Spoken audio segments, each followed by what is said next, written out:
प्यारे बच्चों, RSS education group में आपका स्वागत है। मैं हूं शंकर सर और आज की इस वीडियो में आप अध्ययन करेंगे कक्षा 9 हिंदी कृतिका भाग 1 के अंतर्गत आपका पाठ है मेरे संग की औरतें। इस पाठ के महत्वपूर्ण प्रश्न और उत्तरों पर इस वीडियो के माध्यम से हम परिचर्चा करेंगे। तो आइए अध्ययन प्रारंभ करते हैं। पाठ से संबंधित आपका पहला प्रश्न है, लेखिका ने अपनी नानी को कभी देखा भी नहीं, फिर भी उनके व्यक्तित्व से वे क्यों प्रभावित थी? तो इसका उत्तर है, लेखिका ने अपनी नानी को कभी देखा नहीं था, किंतु उनके बारे में सुना अवश्य था। उसने सुना था कि उसकी नानी ने अपने जीवन के अंतिम दिनों में उन्होंने प्रसिद्ध क्रांतिकारी प्यारेलाल शर्मा से भेंट की थी। उस भेंट में उन्होंने यह इच्छा प्रकट की थी कि वे अपनी बेटी की शादी किसी क्रांतिकारी से करवाना चाहती हैं, अंग्रेज़ों के किसी भक्त से नहीं। उनकी इस इच्छा में देश की स्वतंत्रता की पवित्र भावना थी। यह भावना बहुत सच्ची थी, इसमें साहस था। जीवन भर पर्दे में रहकर भी उन्होंने किसी पर पुरुष से मिलने की हिम्मत की। इससे उनके साहसी व्यक्तित्व और मन में सुलगती स्वतंत्रता की भावना का पता चला। लेखिका इन्हीं गुणों के कारण उनका सम्मान करती थी। इस प्रकार से आप इस प्रश्न का उत्तर लिख सकते हैं। और आपका दूसरा प्रश्न है, लेखिका की नानी की आज़ादी के आंदोलन में किस प्रकार की भागीदारी रही? तो इसका आशय है, लेखिका की नानी आज़ादी के आंदोलन में खुलकर भाग न ले सकी। उनकी परिस्थितियां ऐसी नहीं थी कि वह खुलकर आंदोलनों में भाग ले सके, परंतु उसने स्वतंत्रता की भावना को मन ही मन पनपने दिया। उसने कभी अंग्रेजियत को स्वीकारा नहीं। उसका पति अंग्रेज़ों का भक्त था, फिर भी उसने कभी अंग्रेज़ों की जीवन शैली में भाग नहीं लिया। उसने सबसे बड़ा योगदान यह किया कि अपनी संतान को अंग्रेज भक्तों के शिकंजे से मुक्त करा लिया। उसने अपनी बेटी की शादी एक क्रांतिकारी से करा दी ताकि उसकी बेटी और उसके बच्चे देश के लिए कुछ कर सकें। इस घटना से क्रांतिकारियों को जो उत्साह मिला होगा उसकी कल्पना ही की जा सकती है। इस प्रकार से इस प्रश्न का भी उत्तर लिख सकते हैं। और पाठ से संबंधित आपका तीसरा प्रश्न है, लेखिका की माँ परंपरा का निर्वाह न करते हुए भी सबके दिलों पर राज करती थी। इस कथन के आलोक में इसका क है, लेखिका की माँ की विशेषताएं लिखिए, और ख है, लेखिका की दादी के घर के माहौल का शब्द चित्र अंकित कीजिए। अथवा आप इसे यह भी समझ सकते हैं कि लेखिका की माँ की विशेषताएं लिखिए। तो इस प्रश्न से संबंधित क का उत्तर होगा, लेखिका की माँ की स्थितियाँ और व्यक्तित्व दोनों असाधारण थे। उनके व्यक्तित्व की सबसे बड़ी विशेषता यह थी कि वे स्वतंत्रता आंदोलन के लिए काम करती थी। उनकी सोच मौलिक थी। लेखिका के शब्दों में वह खुद अपने तरीके से आज़ादी के जुनून को निभाती थी। इस विशेषता के कारण घर भर के लोग उसका आदर करते थे। कोई उनसे घर गृहस्थी के काम नहीं करवाता था। उनका व्यक्तित्व ऐसा प्रभावी था कि ठोस कामों के बारे में उनसे केवल राय ली जाती थी और उस राय को पत्थर की लकीर मानकर निभाया जाता था। लेखिका की माँ का सारा समय किताबें पढ़ने, साहित्य चर्चा करने और संगीत सुनने में बीतता था। वे कभी बच्चों के साथ लाड प्यार भी नहीं करती थी। उनके मान सम्मान के दो कारण प्रमुख थे। वे कभी झूठ नहीं बोलती थी। वे एक की गोपनीय बात दूसरे से नहीं करती थी। इस प्रकार से प्रश्न नंबर 3 के क का उत्तर आप लिख सकते हैं। और बात करते हैं प्रश्न नंबर 3 के ख का। तो इसका उत्तर होगा, लेखिका की दादी के घर में विचित्र विरोधों का संगम था। परदादी लीक से परे हटकर थी। वे चाहती थी कि उनकी पतोहू को होने वाली संतान कन्या हो। उसने यह मन्नत मानकर जग जाहिर भी कर दी। इससे घर के अन्य सभी लोग हैरान थे, परंतु लेखिका की दादी ने इस इच्छा को स्वीकार करके होने वाली पोती को खिलाने दुलारने की कल्पनाएं भी कर डाली। लेखिका की माँ तो बिल्कुल ही विचित्र थी। वे घर का कोई काम नहीं करती थी। वे आज़ादी के आंदोलन में सक्रिय रहती थी। उन्हें पुस्तकें पढ़ने, संगीत सुनने और साहित्य चर्चा करने से ही फुर्सत नहीं थी। उनके पति भी क्रांतिकारी थे। वे आर्थिक दृष्टि से अधिक समृद्ध नहीं थे। विचित्र बात यह थी कि लेखिका के दादा अंग्रेजों के बड़े प्रशंसक थे।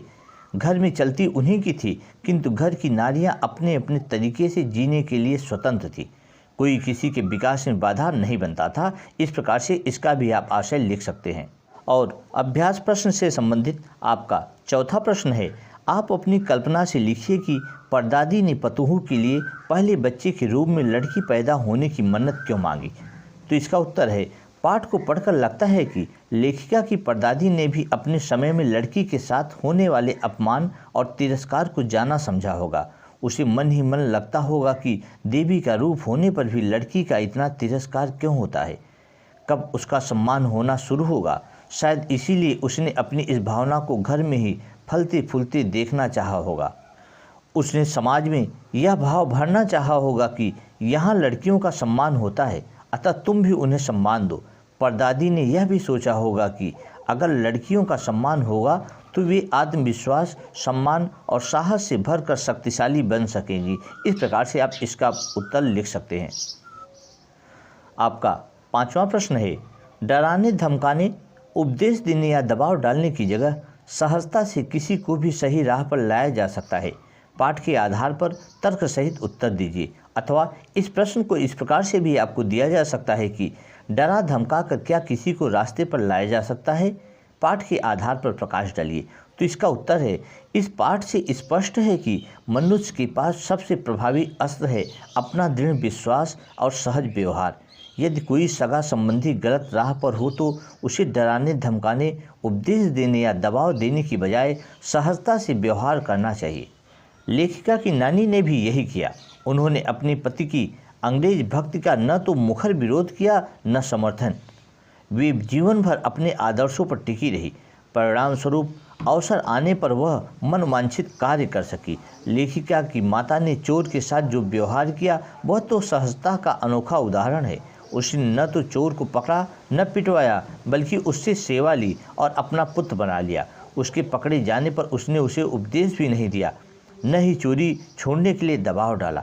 उसने इतना ही कहा, अब तुम्हारी मर्जी, चाहे चोरी करो या खेती। उसकी इस सहज भावना से चोर का हृदय परिवर्तित हो गया। उसने सदा के लिए चोरी छोड़ दी और खेती को अपना लिया। इस प्रकार से इस प्रश्न का उत्तर लिख सकते हैं। प्रश्न नंबर 6 है, शिक्षा बच्चों का जन्मसिद्ध अधिकार है।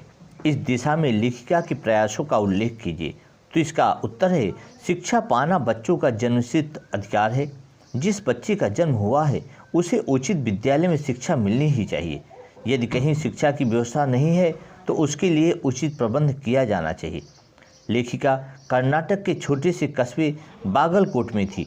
वहाँ उसके 2 बच्चों को पढ़ाने की समुचित व्यवस्था नहीं थी, अतः उसने एक अच्छा स्कूल खुलवाने की भरपूर कोशिश की। पहले उसने पास के कैथोलिक बिशप से प्रार्थना की कि वे वहाँ एक स्कूल खोलें, परंतु बिशप तैयार नहीं हुए।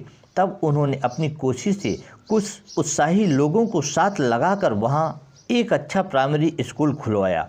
उसमें लेखिका तथा अन्य अफसरों के बच्चे पढ़े तथा बाद में बड़े बड़े स्कूलों में भर्ती होने योग्य बन गए। इस प्रकार से इस प्रश्न का उत्तर आप लिख सकते हैं। और पाठ से संबंधित आपका 7वां प्रश्न है, पाठ के आधार पर लिखिए कि जीवन में कैसे इंसानों को अधिक श्रद्धा भाव से देखा जाता है। इसका उत्तर है, इस पाठ के आधार पर यह स्पष्ट है कि ऊंची भावना वाले दृढ़ संकल्पी लोगों को श्रद्धा से देखा जाता है। जो लोग सद्भावना से व्यवहार करते हैं तथा आवश्यकता पड़ने पर गलत रूढ़ियों को तोड़ डालने की हिम्मत रखते हैं, समाज में उनका खूब आदर सम्मान होता है। लेखिका की नानी इसलिए श्रद्धेया बनी क्योंकि उसने परिवार और समाज के विरोध लेकर भी अपनी पुत्री को किसी क्रांतिकारी से ब्याहने की बात कही। इस कारण वह सबकी पूज्या बन गई। लेखिका की परदादी इसलिए श्रद्धेया बनी क्योंकि उसने 2 धोतियों से अधिक संचय न करने का संकल्प किया था। उसने परंपरा के विरुद्ध लड़के की बजाय लड़की होने की मन्नत मानी। लेखिका की माता इसलिए श्रद्धेया बनी क्योंकि उसने देश की आज़ादी के लिए कार्य किया, कभी किसी से झूठ नहीं बोला, कभी किसी की गोपनीय बात को दूसरों को नहीं बताया। ये सभी व्यक्तित्व सच्चे थे, लीक से परे थे तथा दृढ़ निश्चयी थे। इस कारण इनका सम्मान हुआ, इन पर श्रद्धा प्रकट की गई। इस प्रकार से इस प्रश्न का भी आप उत्तर लिख सकते हैं।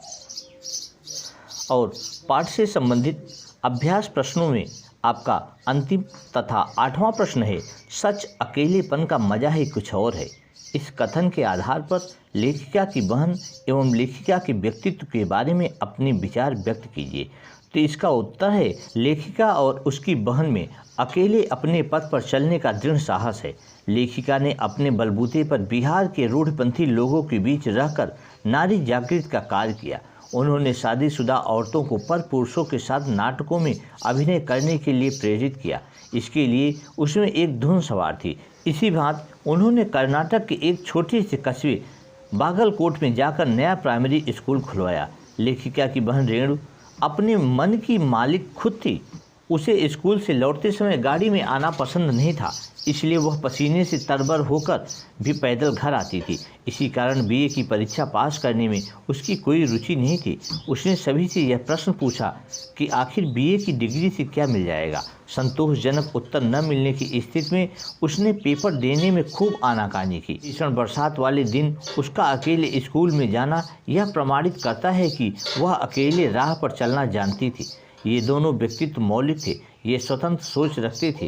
वे लीक पीटने वाले पोंगापंथी लोग नहीं थे। ये विचारवान थे और अपनी राह पर स्वयं चलने की हिम्मत रखते थे।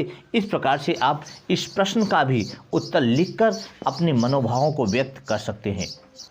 तो बच्चों, आशा है यह वीडियो आपको अच्छी लगी होगी। अगर वीडियो पसंद आई हो तो हमारे इस चैनल को सब्सक्राइब, लाइक और बेल आइकन की बटन को ओके अवश्य कर दें, जिससे कि हमारी सभी एजुकेशनल वीडियो आप तक आसानी से पहुंचती रहे। और अपने कमेंट हमारे कमेंट बॉक्स में अवश्य भेजें।